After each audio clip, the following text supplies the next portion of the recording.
So today we're going to talk about interest groups. We're going to talk about the different types, the benefits of membership, and some of the interests we see with some of the problems we see with interest groups.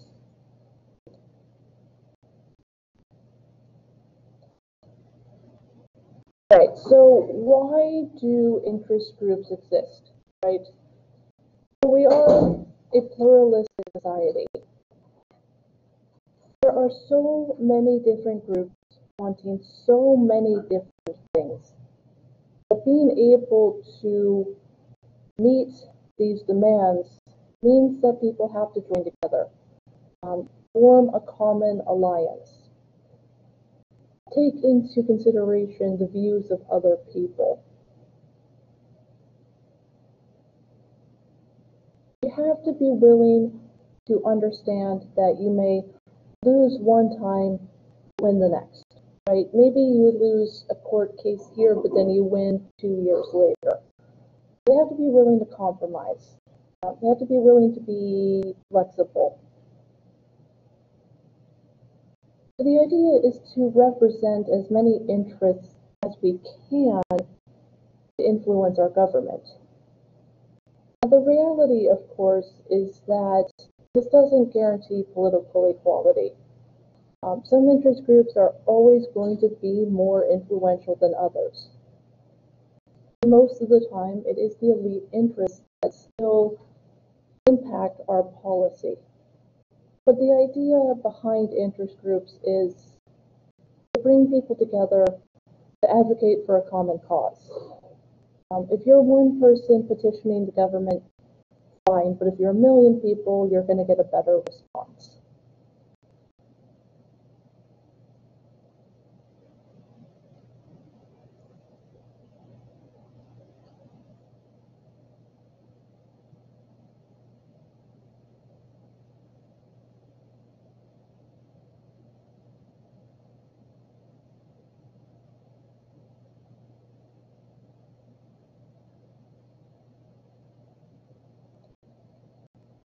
So interest groups are essentially organized groups of people who are trying to influence government programs and policies. So it's people who are worried about the environment, or minimum wage, or healthcare. Interest groups do have connections to parties, but they differ in the fact that parties are organized to win elections. Interest groups are focused on policy. Parties are concerned with who's running the government. Interest groups are more concerned with what are their policies. It's not that they don't care who's running the government, it's just that they're still going to petition them no matter who wins. The parties are more concerned with personnel. Interest groups are more concerned with policy. This does tend to include unions, police officers, teachers, etc., colleges, corporations, and so on. And I know they can't win every single time, right? They're never going to be successful 100% of the time.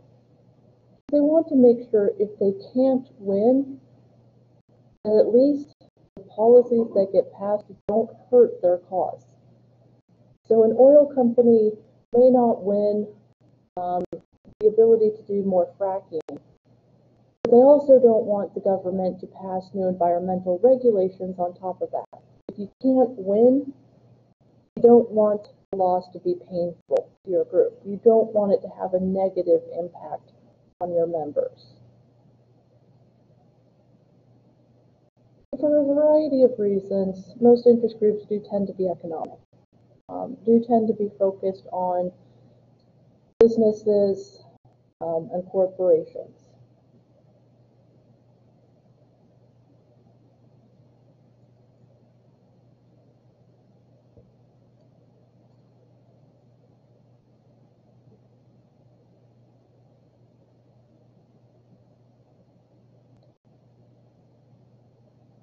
Right, so the most common type of interest group is an economic or corporation.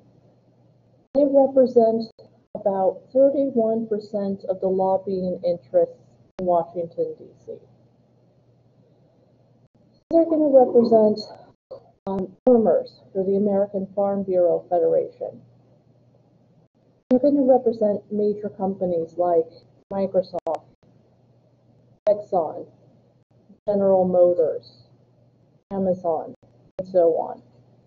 So again, the majority of lobbying is made up of these economic or corporate interest groups.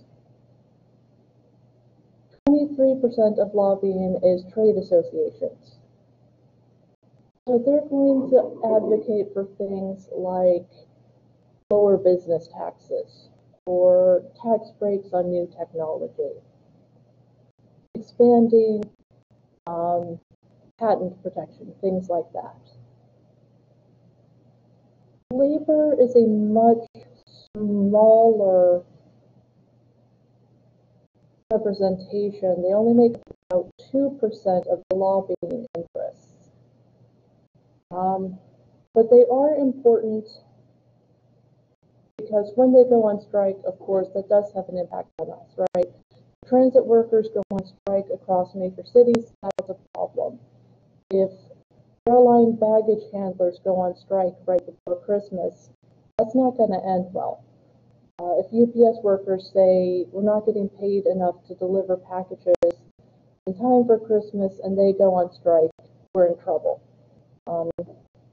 They're not as large of a presence, but they can use their membership to push for what they want. So we tend to see interest groups representing Teamsters, which is the people who work in companies like UPS, the post office, truck driving, and so on, the AFL-CIO, teachers, and so on. So they may not have the money that these larger corporate interests have. They do have the ability to force government to listen to them. We don't want UPS workers going on strike before the holidays, right? If they threaten that, management's more willing to listen to them. They can be powerful. There's also professional interest groups like the American Medical Association, representing doctors, advocating for things like stricter limits on malpractice awards and things like that. And about 13% of the groups lobbying in Washington, D.C. make up things like the American Medical Association or the American Bar Association, which represents lawyers. There's also citizen groups like the Sierra Club. You do have to be careful because sometimes a business interest group will try to disguise itself as a public interest group, like a partnership to protect consumer credit. Sounds nice, but they were actually advocating to remove regulations on credit abuses. You got to look at what they're actually advocating for. They might say they're in favor of credit reform, but they're actually advocating to make it easier to take advantage of vulnerable customers. So you got to look at that carefully. There are ideological groups like the Christian Coalition, the National Right to Life organization, and others that are motivated by a particular cause, like abortion, healthcare, the death penalty, etc. There's also public sector groups like the National Governors Association. This is where we see colleges kind of doing some lobbying, like Harvard advocating for more funding for biomedical research, the Brookings Institute, which does a lot of political analysis, and so on. We do see some ties to ideology for interest groups. If they're more citizen-type groups, they tend to be tied to an ideology like environmentalism, pro-life, etc.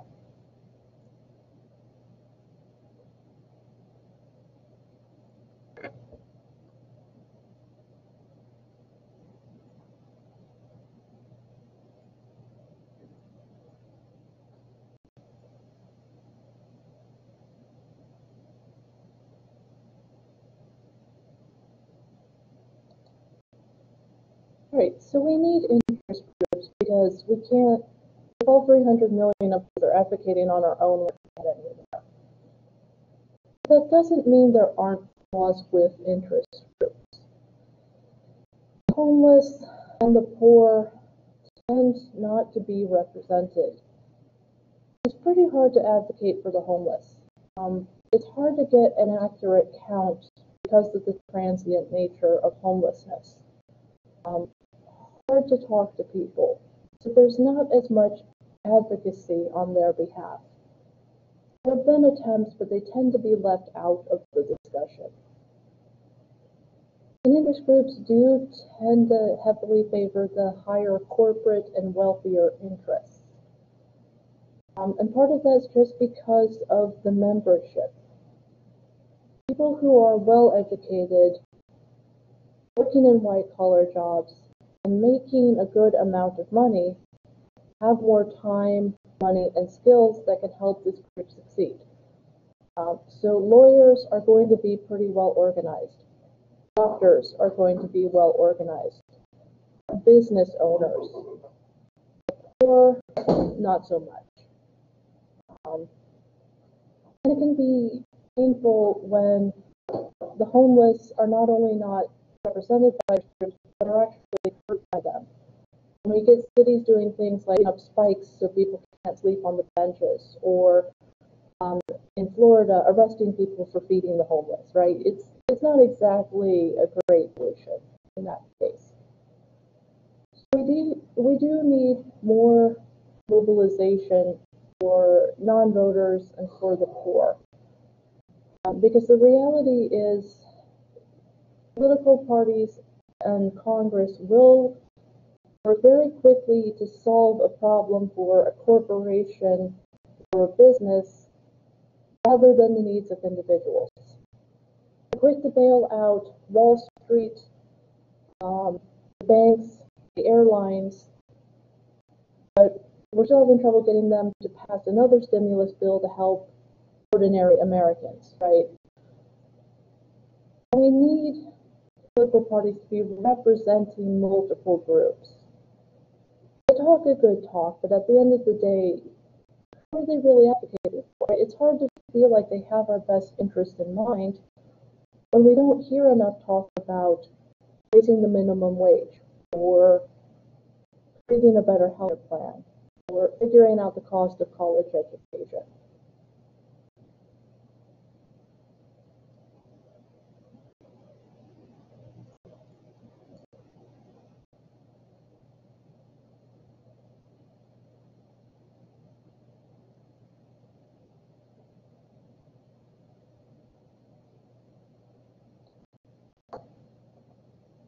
So interest groups can be organized in a couple of different ways.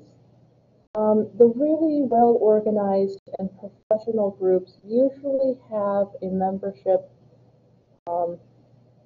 association. So you'll see more activism in these membership type groups. If you can decide if your union goes on strike, or where the money is being spent, then you tend to be more invested. If you have a say in what your organization is going to do, you're going to want to be more involved in the process. Some groups will use a professional staff instead.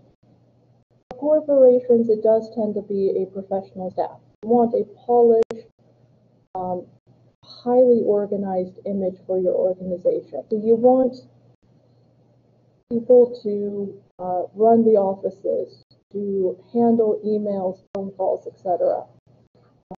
In those organizations, the members really only make a contribution, maybe vote on something once in a while, but it's more hands-off in that case. There are also organizations that can be grassroots, can be online. Ralph Nader in the 1960s formed this kind of loose coalition advocating for product safety. He said cars need to have seat belts. They weren't standard until the 1960s. right? And we take it for granted today that all cars have safety features like seat belts and airbags. That's because of the advocacy work by Ralph Nader and others pushing for better safety standards, pushing for seat belts, airbags, and so on. You can advocate online, right? You can sign a petition on change.org or email your member of Congress. So it's easier in some ways to get involved in advocating and taking part in an interest group today. There's a couple of issues that interest groups run into. You can't deny benefits to non-members, right? You can't advocate for clean air and clean water, but then say you have to pay for access to clean air and clean water. That has to be given, right? You don't necessarily have to work for it. So interest groups often run into the problem of what's called a free rider. A free rider is someone who benefits from this activity without actually taking part in it.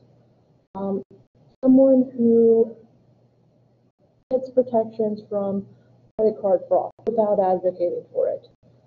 Access to clean water without advocating for it.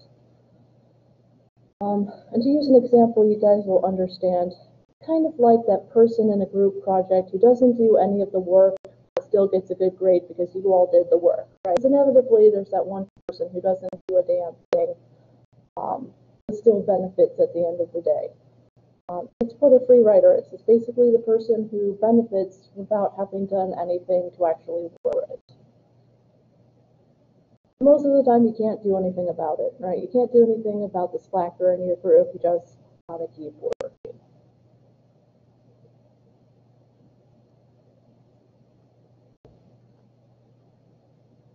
That's why I don't do group projects. They drive students nuts. Yeah. There. Correct.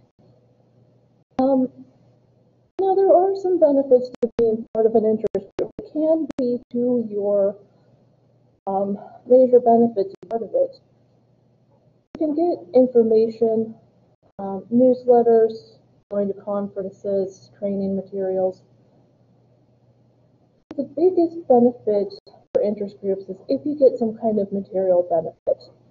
If you can get discounts on travel, cost of a rental car, hotels, etc.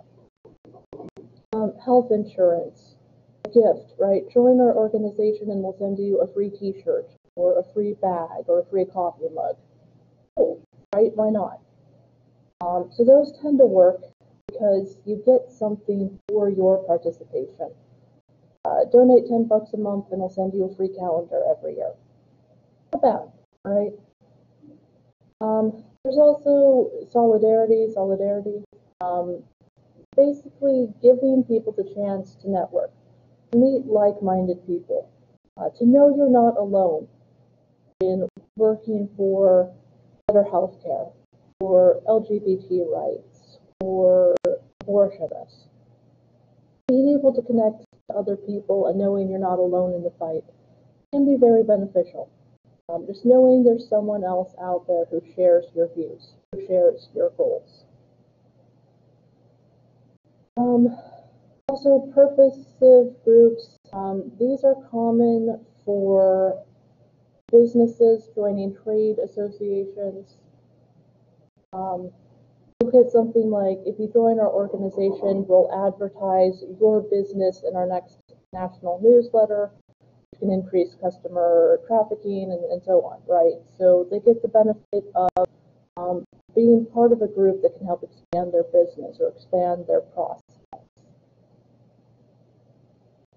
It's relatively easy to get involved with interest groups today because you don't have to go to physical meetings. You don't have to stand outside a Walmart and circulate a petition. You can go online. You can share a petition on Facebook or Instagram. You can write to your member of Congress. For interest groups, this is good. Lower cost of business, easier to get people involved. You can get 50,000 people to sign your change.org petition, you're doing pretty good. One of the best interest groups out there is the Advanced Association of Retirement People. Yeah, I can never remember exactly what it stands for, but AARP, right? You've all seen the ads, the information. Open to anyone 55 and older. Started out as an organization to offer affordable health care for older Americans. Now it's become this incredible interest group that has over 38 million members and $900 million in annual income.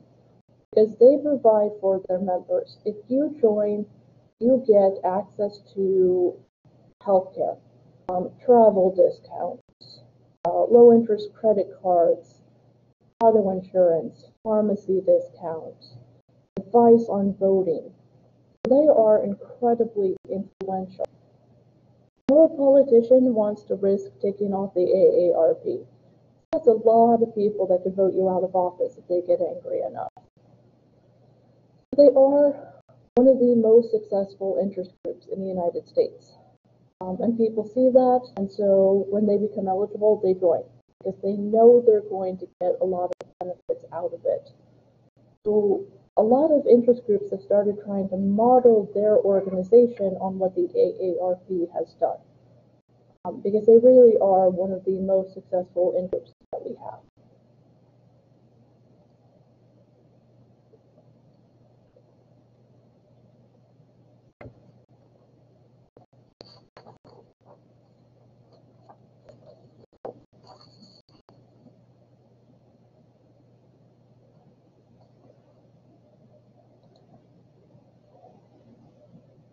Okay, and we have seen interest groups growing over time. The more regulations we have, the more that interest groups exist, right? You create new regulations for self-driving cars, then you have interest groups arising to help protect the manufacturers of self-driving. The more regulations you have, the more interest groups you have for and against these regulations. We've seen various movements leading to the creation of new interest groups. People who were involved in the civil rights movement joined the NAACP, created local branches of civil rights movements. People involved in the anti-Vietnam War movement joined organizations like the Sierra Club, Americans for Nuclear Disarmament, and others. The National Resource Defense Council. So some of it's just been new regulations, also changing times. Passage of Roe v. Wade leading to groups advocating for and against abortion. Or decisions on things like school prayer, LGBT rights, and others, again, lead to the creation of interest groups advocating for these rights and against them. And the regulations we have on some of the biggest industries like cars, gas, oil, and healthcare, especially with the passage of the Affordable Care Act, led to new groups for and against, right? We got groups that called the Affordable Care Act socialism, and said it would create death panels, and groups that said it's necessary to help people get health insurance. So over time, with new policies, new organizations, and new regulations, interest groups have become more and more prevalent. When the computer was invented, right, you're going to have groups advocating for and against technology. Microsoft had to figure out how to lobby. So inevitably, as technology advances, more interests are going to come about.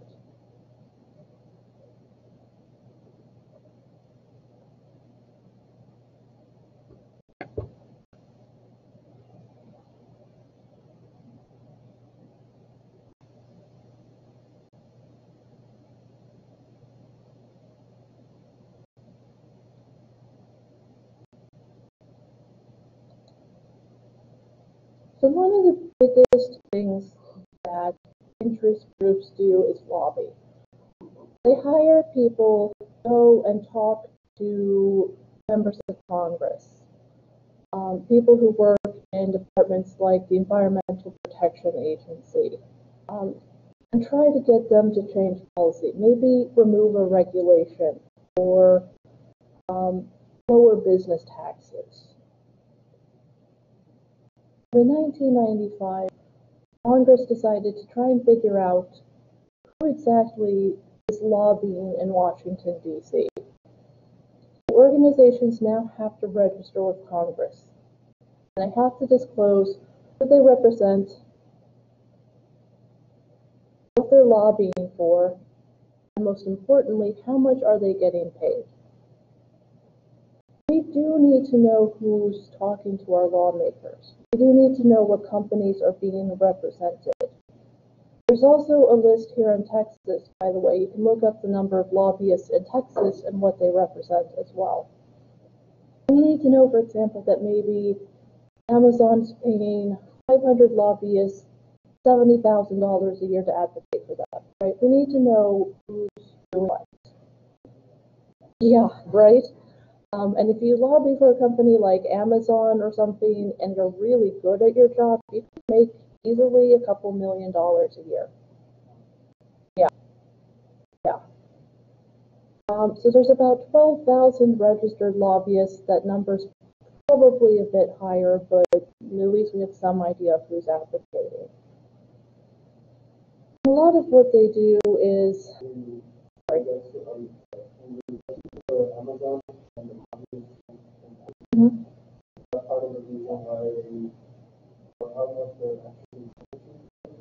Possibly, yeah, absolutely. And Tesla, too. Tesla looking at building a factory here, yeah, this gets lobbyists. Yep.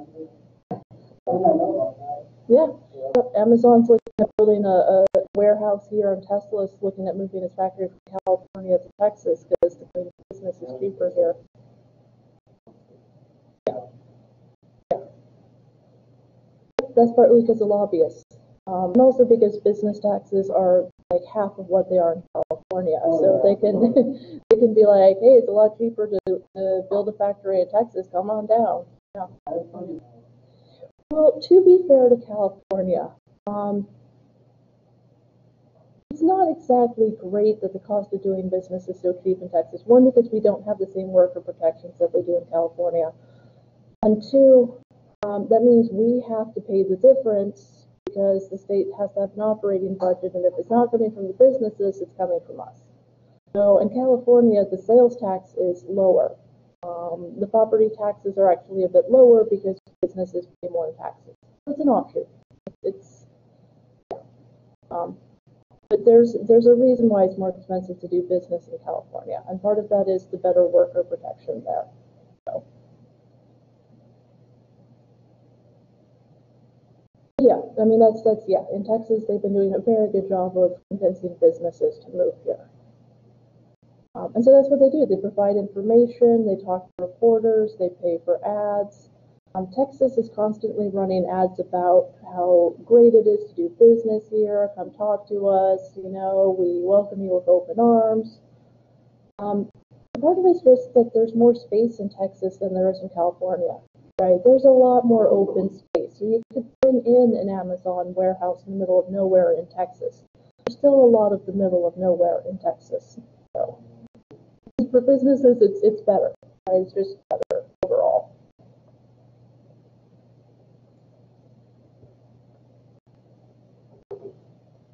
Okay. And of course, the more money you can give a member of Congress, the more likely you are to be consulted. So if you can give John Cornyn a $40,000 campaign donation for his re-election campaign, you're getting a meeting with Senator Cornyn. And he may ask you, okay, what do you think about this bill on more regulations for self-driving cars? Which is an interesting, I'm going to kind of segue here for a minute, but self-driving cars are an interesting phenomenon. On the one hand, it's kind of good, right? People get distracted while driving. On the other hand, they're not perfect.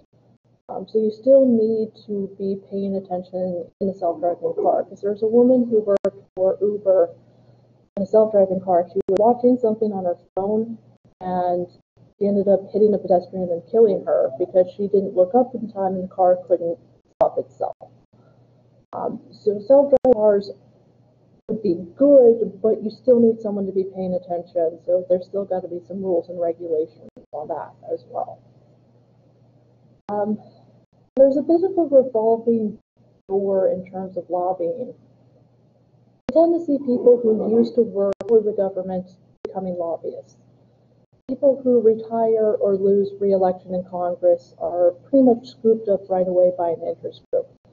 They still have access to the floor of the Senate or the House, the gyms, the restaurants, and so on. So they're honestly the best people that interest groups can hire, right? Hire someone who used to work for the EPA to lobby EPA. So it's a bit of a revolving door. They leave office and they come back to the lobbyist. It's not necessarily a bad thing, although it is a little problematic.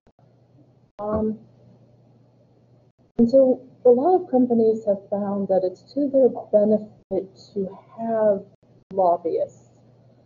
Microsoft got into some trouble in the early 90s for antitrust violations. Essentially, they were creating a monopoly. At one point, the Justice Department was actually looking at dismantling Microsoft, which would have been the end of it. Bill Gates started hiring people to lobby on behalf of Microsoft. And they did such a good job that all they got was basically a bunch of funds that they had to pay, and the company still exists. So a bunch of businesses looked at that and went, wait, we can actually keep the government from taking us apart? Let's just start hiring people, right? Let's get people to act for us. It's not uncommon to see advisors to members of Congress and the president having ties to the lobbying industry. For the president, it can be a good thing because this person who used to work in lobbying can turn around and say, here's how they'll try to pressure you, here's how you respond to that. So it is a bit of a revolving door. There's pretty high connections between members of Congress, the president, and the interest groups. Pretty interconnected.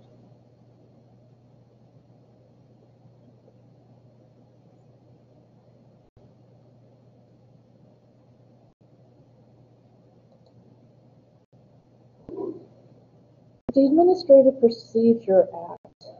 Essentially, this is what opened the door for the interest groups to really have a say in the rules and regulations.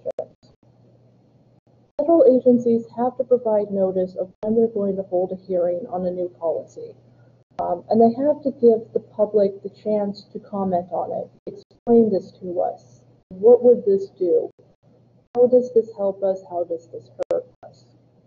So interest groups can show up to these meetings and start asking questions, pushing for clarification. They can also then go to the media and say, here's what we heard about this, and here's why we're for or against it.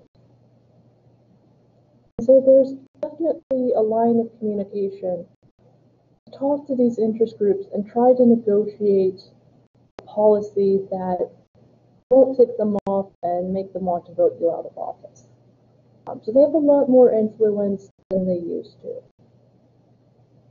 It is a very cooperative relationship. They call it an iron triangle. So for example, let's take a teachers union, right? So teachers union is an interest. Then you'd have them advocating with the various congressional committees on education, try and create a repeal policy by the Department of Education. You'd have the three groups working with each other to create education policies that won't irritate teachers. No child left behind being an exception. Usually there's a bit more of a cooperative relation. And sometimes you see interest groups working directly with the elected leaders. Things like gun control, right? After the shooting in Parkland, when there's that march on Washington, D.C. by students, you saw members of Congress talking to them a bit more about school safety, gun laws, etc. So sometimes there can be enough pressure from activists that the government starts actually listening to the people a little bit more. A little, yeah.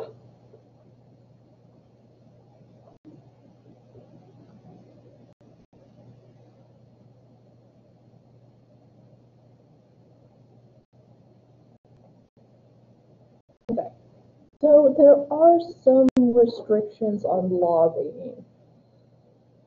Businesses can't take their lobbying efforts as a tax deduction. They can't say, oh, we paid for this person to go to Washington, D.C., because lobbying isn't necessarily a legit business expense. It's not an absolute essential part of doing business. They're also not allowed to pay for meals, trips, parties, or gifts for members of Congress. That line gets blurred more often than not. You'll see them taking them out to dinner. Let's discuss this over dinner, or hey, I've got 2 tickets to Hamilton, you know. It happens. Now, technically, they're not supposed to pay for a fact-finding mission to Hawaii, although that has happened. And my personal favorite, in Illinois, lobbyists getting caught taking state legislators out to a strip club and trying to pass it off as a legitimate business meeting. Yeah. I mean, those idiots got caught, but usually they're a little bit more subtle than that. They are supposed to disclose the amount of money they give, especially because they usually do what's called bundling. So let's say you give $10 to the ASPCA, and Amanda gives 15 and I give 20. Then they take all of that money and they bundle it into a $10,000 contribution. Right, so they're required to disclose where did that money come from and how much was it. So they can see kind of who's donating and how are you collecting this money. But of course, unfortunately, they do tend to violate the law.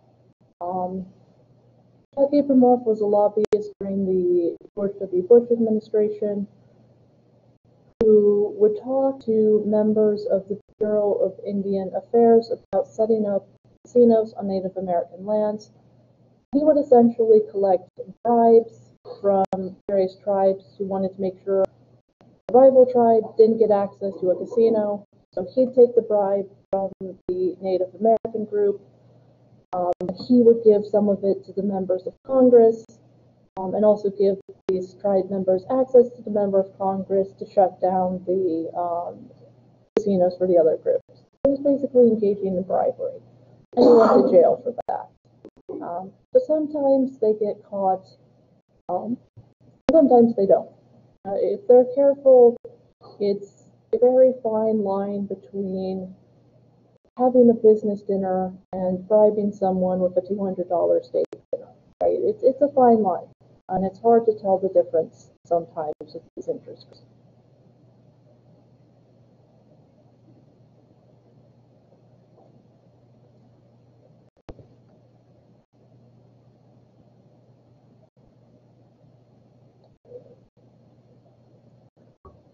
Okay, now interest groups can use the courts, and this is both for corporate interest groups and citizen interest groups.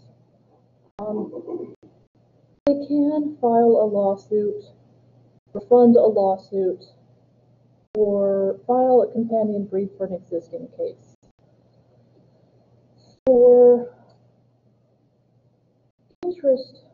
business interest groups like tobacco companies, they've been using as much money as they can to tie the federal government up in court about the tobacco companies know their product was dangerous, that they lied to the consumers. The Justice Department has been fighting like a 30-year lawsuit with the tobacco companies. They've gotten some money out of them, but it's still an ongoing battle. The smaller interest groups can use the courts as well. The NAACP funded what became known as Brown versus the Board of Education. They took those 4 separate cases, combined them into one, and funded the costs of representation, court filings, and so on for the families. So they were able to overturn school segregation nationally because they took cases, combined them together, and spread the money. If each parent had to file their case separately, we probably wouldn't have had desegregation until about the 1990s. So interest groups can combine cases and use that to advocate on behalf of a common group. The same thing happened in the Obergefell case. The combination of 3 separate lawsuits against states that didn't allow same-sex marriage that got combined into one case and then overturned state laws not allowing same-sex marriage. So interest groups like the NAACP, the ACLU, and others can use the courts to advocate for civil liberties and civil rights. We've also seen interest groups using the courts to challenge Roe v. Wade. They've won in some cases. Federal funds cannot be used to pay for abortion under any circumstances. There have been restrictions like the shutting down of clinics. For example, here in the Rio Grande Valley, there is only one clinic that is licensed to perform abortions. The next available clinic is in San Antonio. There's only one clinic in the valley that's licensed to perform abortions. That's it. In other areas, they haven't been as successful.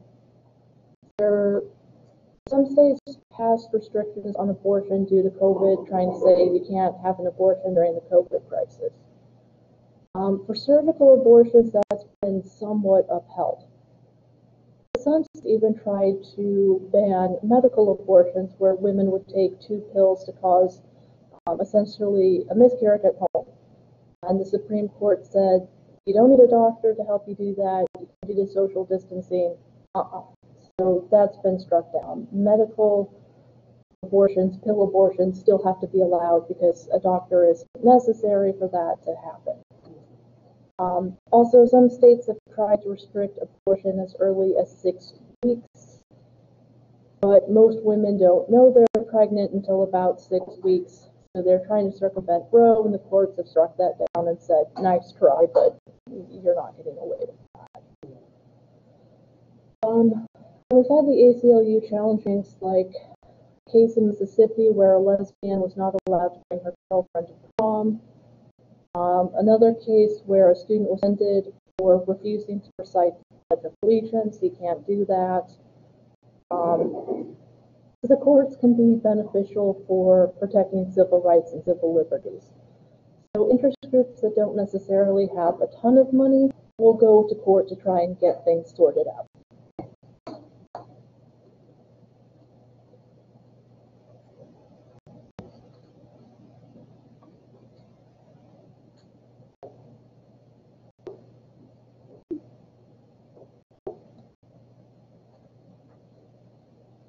Groups can also use public opinion, right? They don't want people to have a negative image of their corporation. They don't want people saying, oh, Exxon, yeah, responsible for a giant oil spill, they suck, right? They want to create this positive image. So you get Shell releasing ads about cleaner gasoline, new technology, things like that. The oil spill off the Gulf of Mexico in 2011, people stopped going to BP stations because they were largely responsible for the oil pollution. They released all these ads talking about how we're going to help clean up, we're going to make sure everything is safe, trying to rehabilitate their image. Tobacco companies, this one cracks me up. They lost part of the lawsuit, so now they are required by law to run anti-smoking ads. So some of those anti-smoking ads you see at the very bottom, if you look closely enough, it'll say, paid for by Philip Morris as part of a lawsuit settlement. Yeah, you got to laugh a little bit. They want the possibility, Amazon doesn't want people boycotting them. Walmart doesn't want people boycotting them.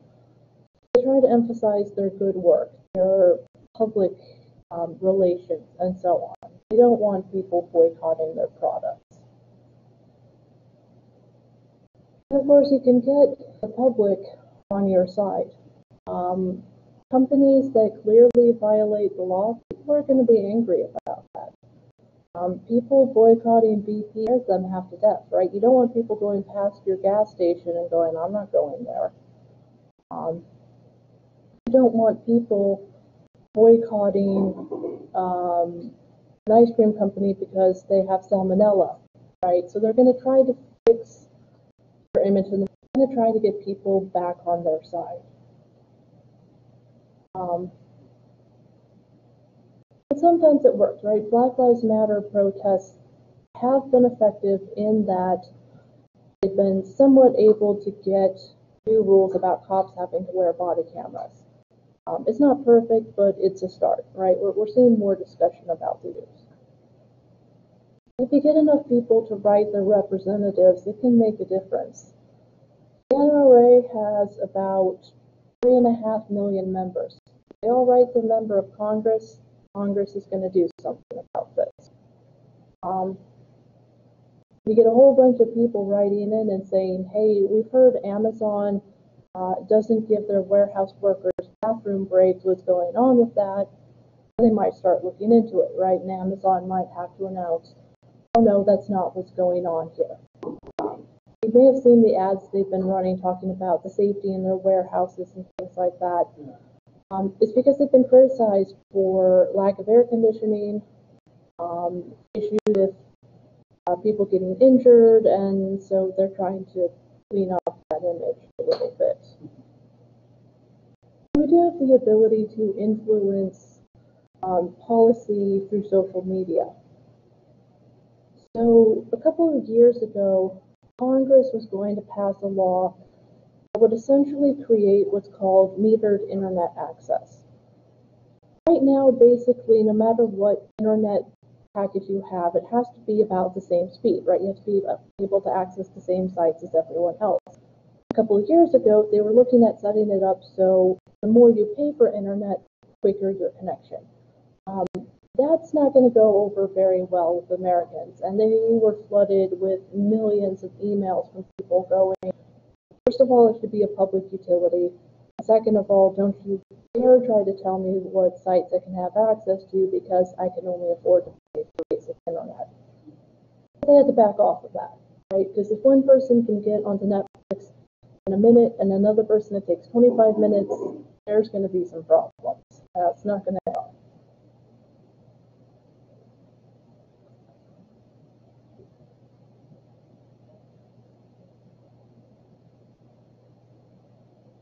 We do see the role of social media in instances of police violence, right? People filming stops, people filming search warrant type things, right? People filming cops interacting with citizens. That's become a lot more common as well.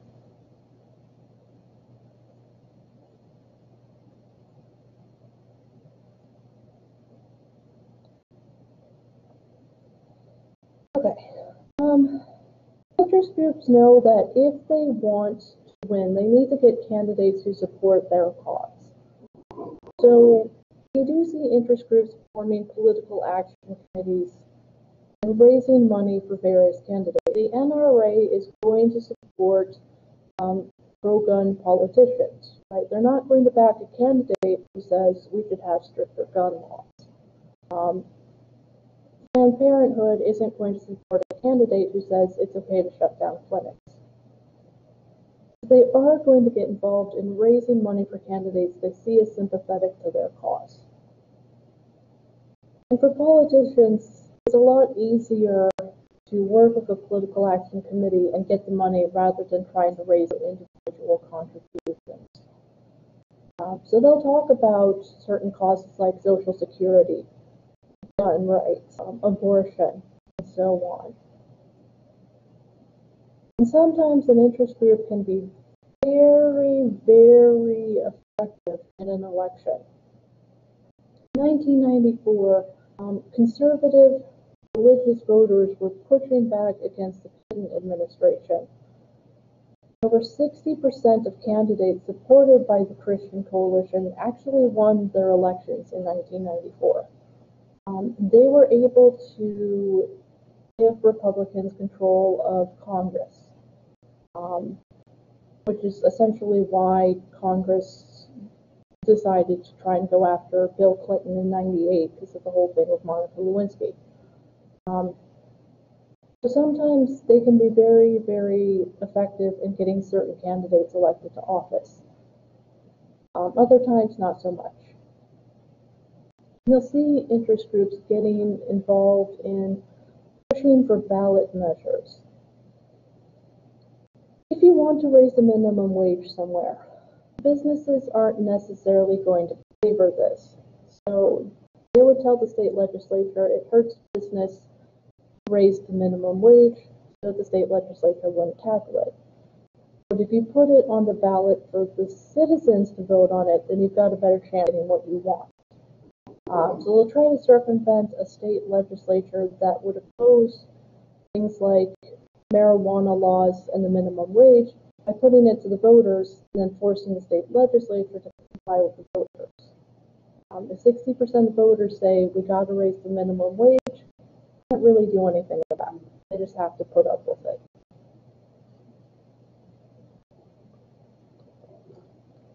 It happened in Florida in two different elections. The state wasn't exactly thrilled about the idea of legalizing medical marijuana, but the voters were able to put it on the ballot in 2016. No, sorry, 2014 first. I got something like 52% of the vote. But then the state came back and said, no, you needed to get a 2/3 majority vote on this for it to pass, so it's not going to be law.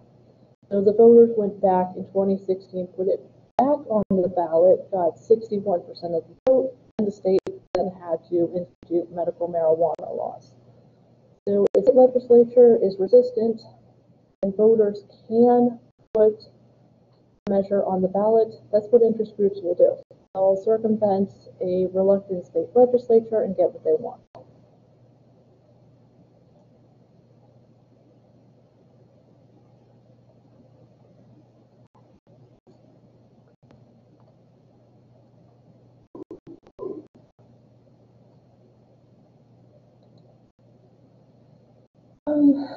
State interest groups have become very, very partisan. We tend to see environmentalists versus oil companies, pro-life versus pro-choice, pro-death penalty versus anti-death penalty. It's become a very partisan struggle, and essentially it's, last man standing wins.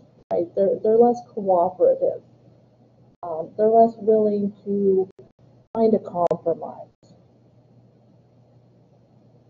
They do tend to represent a very small segment of society because it's easier to organize a small group of people, right? If you're trying to organize 3 million people versus 30 million, it's going to be easier to organize 3 million people or to represent the needs of a smaller group of people. So it tends to be a very narrow, specific part of society that does get represented. The reality is, when one group wins and one group loses, this can be harmful. If we focus on the needs of older Americans, if we focus on Social Security and Medicare, we don't have discussions about student tuition or the minimum wage. Right? If we focus on the need of older Americans, and the needs of younger Americans get left out. We haven't seen much discussion this election on the cost of college tuition. It's kind of been put aside.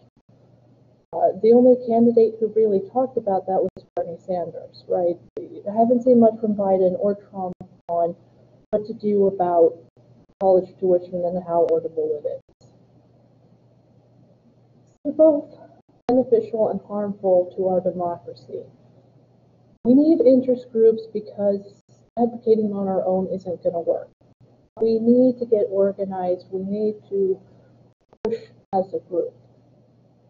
Unfortunately, because interest groups do tend to represent the wealthy and the better educated, the majority of Americans are left out of the discussion. Congress is quick to push tax cuts, but not to discuss further funding grants and scholarships for colleges, for example. We haven't raised the minimum wage in over a decade, right? But the cost of living has gone up. So this focus on the needs of a few rather than the many is part of the problem we see with our government today. And the fact that we're just not as effective at getting the government to do what we want compared to the larger companies. We're just largely kind of left on the sideline. We need interest groups, but we also need to find a way to fix it so it's more of a level playing field.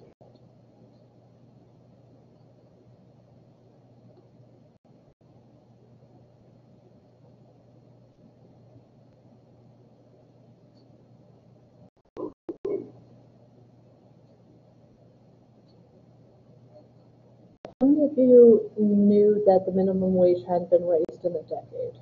Over a decade at this point, yeah. Last time it got raised was 2009.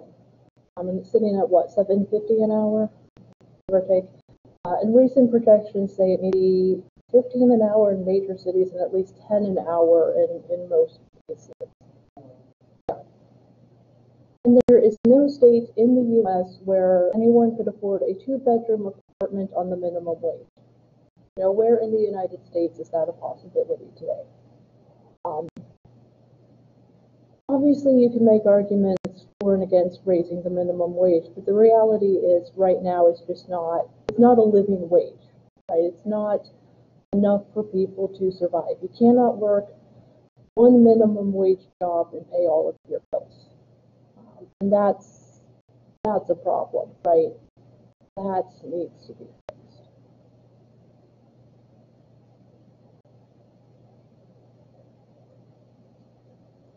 Okay. Any comments, questions, thoughts? Yeah. It's also interesting when consumer groups get involved. You've seen those lawsuits, right? If you were exposed to chemical or whatever, call this number.